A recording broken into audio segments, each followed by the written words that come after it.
श्री संजय निषाद जी। अरे नेता एक राजनीतिक दल के नेता हैं।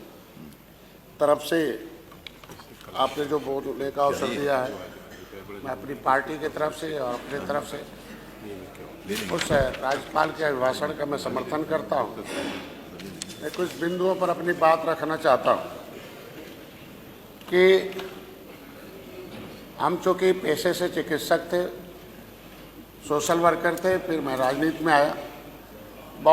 कई सरकारों को अपने आंखों से देखा, उनके क्रियाकलाप को भी देखा हूँ, उनके कार्यों को देखा हूँ। कुछ न कुछ सभी सरकारें अच्छा काम करती हैं, लेकिन उसमें अच्छे और बेहतर में जो सामने आया अभी उस पर कुछ चर्चा करना जरूरी है, क्योंकि जो अभी माननीय मुख्यमंत्री जी भाषण में रख रहे थे कि किसी भी धार्मिक क्षेत्र पर, क्योंकि आस्थावान लोग होते हैं, यहाँ सभी लोग किसी न किसी विशेष धर्म से आस्थावान हैं, लेकिन उस आस्था पर टिप्पणी करके उस पर चोट लगाना, चूँकि वही आस्थावान लोग वोटर होते हैं। राजनीति अपने जगह पर, धर्म अपने जगह पर, लेकिन धार्मिक चीज़ों पर टिप्पणी करके उसे दूसरे जगह का फोटो लगाकर उसे अपने ही प्लेटफार्म से उस पर प्रचार करना, लोगों के अंदर भ्रम डालना। लेकिन ये भारत की जो छवि है दुनिया में, वो सबकी जिम्मेदारी बनती है। प्रयागराज की जो धरती है वो श्रृंगेरपुर की धरती है। कभी त्रेता में भगवान राम, सभी लोग एक धर्म से जुड़े हुए लोग हैं। रात्रि विश्राम किया, उस युग में जो प्रमाणिक दस्तावेज थे उनके आधार पर निषाद राज के किले की खुदाई हुई। 56 फुट की मूर्ति लगी, भगवान राम निषाद राज की, उसका उद्घाटन हुआ। माननीय प्रधानमंत्री जी ने उसका उद्घाटन किया 2013 में। मैं 13 जनवरी 2013 को वहाँ गया था, संकल्प लिया था। तब से उस जंगल था।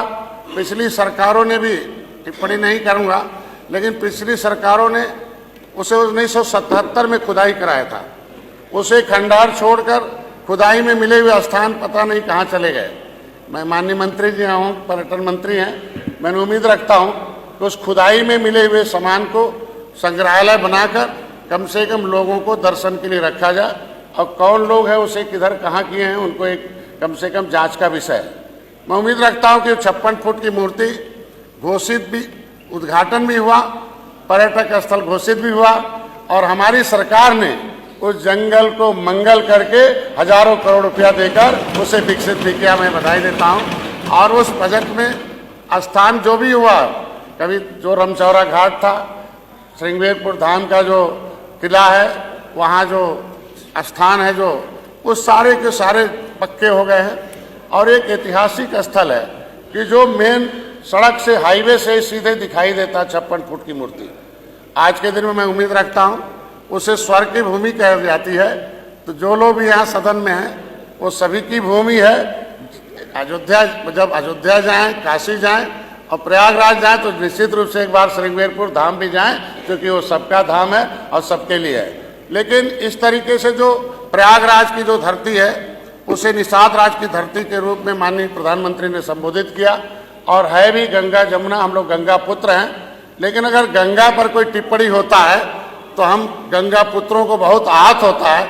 इसलिए मैं विपक्ष से चाहूँगा कि गंगा पर कोई टिप्पणी न करें और गंगा पुत्रों पर कोई आहत न करें। ये आस्था है सबका। आस्था पर चोट पहुंचाने का मतलब वोट पर चोट पहुंचाना, और उसका खामियाजा विपक्ष ने भोग रखा है कि जब तक मेरा समाज कांग्रेस के साथ साथ सबके साथ था, तब सत्ता में थे, और इन्हीं के इसी टिप्पणियों के नाते हमारा समाज इनसे दूर हुआ और आज सत्ता से दूर है। मैं उम्मीद रखता हूँ सभी लोग वहाँ आस्थावान केंद्र है जाएं, और अभी भी जो इतिहास रचा हम लोगों के सामने, सबके सामने, शायद दुनिया में बहुत देशों में लोग जाते हैं, लेकिन उस विशेष धर्म के लोग बेसिक जाते हैं, अपना वहाँ धर्म का उनका केंद्र है। लेकिन जो प्रयागराज की धरती है, गंगा है, हमको देखे अपनी आंखों से कि हर धर्म के लोग आकर उसमें डुबकी लगा रहे हैं। इसलिए मैं सभी धर्मों को बधाई देता हूँ कि कम से कम प्रयागराज की धरती पर सब लोग आए और गए। उम्मीद रखता हूँ कि सभी लोग, प्रयागराज जिस तरीके से बना, जिस तरीके से काशी बन रहा है, अयोध्या बना, वहाँ भी निषाद राज के किले, निषाद भगवान राम के साथ साथ उनके आत्म बाल सखा निषाद राज की भी मूर्ति लग रही है। हम समाज के लोग, हमारी पार्टी समर्थन करती है। उस बजट इसी सरकार ने दिया है, उस हमारे भाषण में शामिल है। वो जितने भी अतिथि भवन है वो निषाद राज के नाम से हैं। जो भी आश्रम है माता सबरी के नाम से है। ये कम से कम हमारे जो डूबती हुई तोड़ी गई विदेशी ताकतों के द्वारा संस्कृति थी उसको स्थापित करने में हमें अवसर प्राप्त हुआ। मैं अपनी सरकार को बधाई देता हूँ। इस राज्यपाल के भाषण का मैं समर्थन करता हूँ। दूसरी वही रही पीठ आप हैं अध्यक्ष जी, आपकी तरफ बहुत उम्मीद है समाज को, जो हमारे अभी राजभर भाई ने उठाया, जो समाज के लोग हम लोगों को चुन के यहाँ भेजे हैं, समाज के लोगों ने हमने समाज को जगाया है। उनकी एक संवैधानिक पीड़ा है।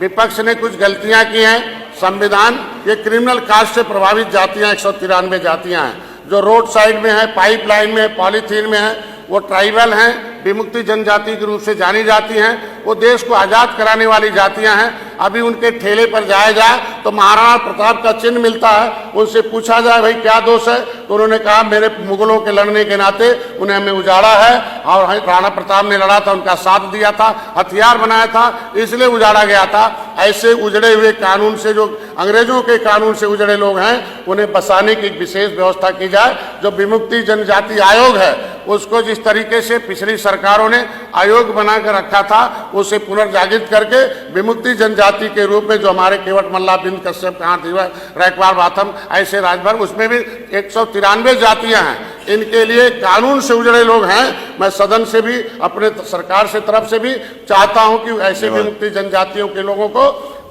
अनुसूचित जनजाति की शिक्षा में सुविधा मिलती थी।